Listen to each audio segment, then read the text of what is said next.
ते म्हणतात ना, लाईफ में मौके बार बार नहीं मिलते. सो जो चान्स, जो मौका तुम्हाला मिळत आहे ना, त्याला ॲज अ अपॉर्च्युनिटी म्हणून घेणं खूप खूप खूप जास्त इम्पॉर्टंट आहे.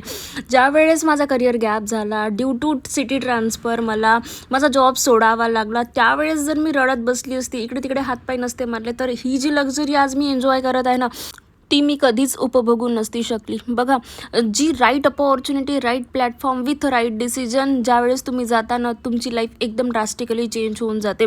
लाईफमध्ये 24 अवर्स सगळ्यांच्याच लाईफमध्ये आहे, बट त्या 24 अवर्समध्ये तुम्ही काय करता, इट मॅटर द मोस्ट.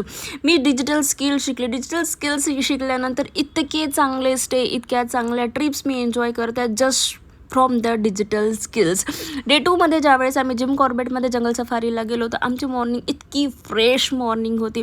तिथे गेल्यानंतर ॲक्च्युअलमध्ये आम्हाला जंगल सफारीचा जो एक्सपिरियन्स आहे, खूप सगळे आमच्यासोबत तर असे होते, जिम कॉर्बेट ज्यांच्यासाठी एकदम ड्रीम प्लेस होती, त्यांच्या बकेट लिस्टमधलं एक ड्रीम होतं. बघा, तुमचे जे ड्रीम्स आहे ते ते पूर्ण करण्याची कॅपॅसिटी तुमच्यामध्ये आहे. फक्त आणि फक्त तुम्हाला तुमचं पोटेन्शियल ओळखायचं आहे. अँड मी माझं पोटेन्शियल ओळखलेलं आहे. संध्याकाळी आमचा पूर्ण टॅलेंट हंट शो झालेला होता. त्याच्यात मला हे ॲज अ गिफ्ट म्हणून मिळालं and I am so so so much happy. So असा होता आमचा डे 2. वर्क डिटेल्स कमेंट बॉक्समध्ये मिळून जातील. So don't forget to follow and comment on this reel. See you in day 3.